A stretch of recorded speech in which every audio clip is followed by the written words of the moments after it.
My name is Rik Stewart, and 14 years ago, this August, I was diagnosed with non-Hodgkin's lymphoma.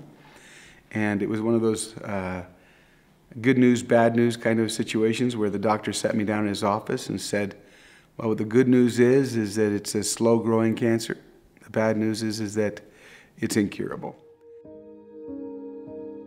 It was cancerous, what he had found. And so that was on a Friday, and he had his biopsy on Monday that did confirm what the doctor was suspecting.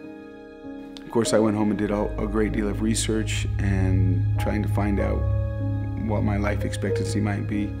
And everything that I was able to find on the internet indicated that it was 3 to 6 years. Some of the sources said 6+ years. And so it made a big change in my life. My wife and I and our 4 small children had to decide how we were going to handle this, what was going to happen next. It was obviously quite difficult to hear that I had cancer and that it would take my life.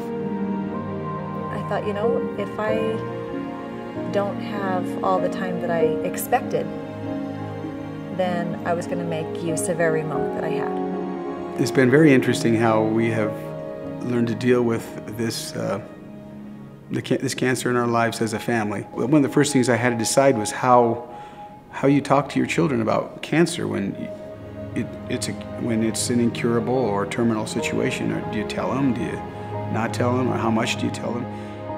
I ran into one individual when we were in the chemotherapy room who had decided not to tell his family he had cancer. They had no clue. He said, I don't want them worrying about me. So he was trying really hard to go through chemo on his own and not let any one of his children. He was older, but nobody knew. He wasn't going to tell them. He didn't want them to have to deal with it. In our family, we decided that we would be very open about it. My children have known. I mean, we talk about it. My 5-year-old knows. We talk about my cancer. Rik has always had a really good outlook and a really good attitude, very inspirational that way. And so we just decided that, you know, why be miserable for whatever time he has left?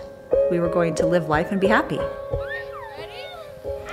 My wife and I go on dates every Friday night, and we never, ever miss our dates. Sometimes it's a date to Costco, and we have a hot dog or a pizza and ice cream, and just sit and talk. But we get alone, and we talk about things that are relevant and pertinent. And I think that's another thing that's been a change since we've been fighting this cancer.